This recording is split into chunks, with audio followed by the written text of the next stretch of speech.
আরে আমার যুবক, অথচ গোটা দুনিয়া তোমার দিকে তাকাইয়া আছে রে যুবক। দুনিয়া তোমার থেকে অনেক কিছু চায়, তুমি দেওয়ার জন্য তৈরি হয়েছো কিনা চিন্তা করো। দুনিয়ার বুড়ারাও যুবকের থেকে অনেক কিছু চায়, মা সন্তান থেকে অনেক কিছু চায়। ও যুবক, তোমার স্ত্রী হবে, সেও তোমার থেকে অনেক কিছু চায়। এ জমিনে তোমার থেকে শিক্ষক হলে ছাত্ররা চায়, তুমি চেয়ারে বসবা, জনগণ চায়।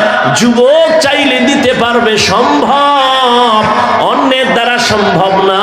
একটা যুবক তার মেধা দিয়ে গোটা দুনিয়া কন্ট্রোল করা সম্ভব। ও যুবক, তোমাকে সে মেধা আল্লাহ দিয়েছেন। রহমতের নবীও বলেছেন, যুবক আমার বিপদকালে উপকার করেছে, বুড়ারা আমার বিরোধিতা করেছে। আমার যখন আমি আব্বু বলে কাউকে ডাকতে পারি না, কারণ আমি আইসা বাবা দেখি নাই, ডাকবো কিভাবে? 6 বছরে মা হারাইলাম, চারদিকে আমার বন্ধু বান্ধব নাই, সব দুশ্মন। ঠিক ওই সময় কালেমার দাওয়াত দেই, দুশ্মনী আরো বেড়ে গেল। হঠাৎ 11 বছরের সন্তান, কেউ বলে 8 বছরের, আমার হাতে হাত লাগায় সহযোগিতার জন্য ওয়াদা করল। নবী খুশি হইয়া বলেন, ও ভাই, তুমি ছিলে এতদিন আমার চাচা তো ভাই, এখন তুমি সাহাবী, কিছুদিন পরে আমার আল্লাহ রহমতের দরজা খুলে বানাবে এই চাস্তো ভাইরে জামাতা।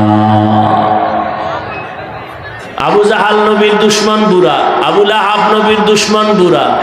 11 বছরের সন্তান নবীর সামনে উপকারের জন্য ওয়াদা করলেন।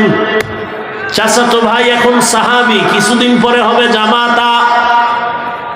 আবু জাহাল নবীর দুশ্মন, হাতে পাথর নিয়ে কয়, ভাতিজা বলতে পারো? বলতে পারলে এখন কালেমা পড়বো, কি আছে বলো। নবী বলেন, চাচা আমি জানি না। কেন জানো না? বলে, আমি গাইবের মালিক না, তবে হাতের মধ্যে কি আছো একটু আওয়াজ দাও। পাথরগুলো কালেমা পড়া শুরু করলো। বেঈমান আবু জাহাল পাথরগুলো মাটির মধ্যে ফালায় কয়, ভাতিজা তুমি বড় একটা জাদুকর। নবীজির চেহারা দেখলে জাহান্নামের আগুন হারাম। যেই নবীর চেহারার দিকে এক ধ্যানে তাকাইলে পেটের ক্ষুধা থাকে না, ওই বেঈমান আবু জাহাল 13 বছর সামনে দাঁড়াইয়া নবীকে দেখেছে, নবীর মজার আওয়াজ আর বয়ান শুনেছে, কিন্তু কালেমা পড়ে নাই। অন্যদিকে 27 বছরের যুবক তরবারি নিয়ে যায়, নবীরে জবাই করবে।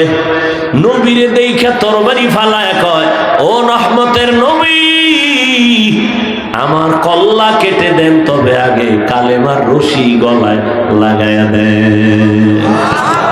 কয় বছরের যুবক? 27 বছরের যুবক।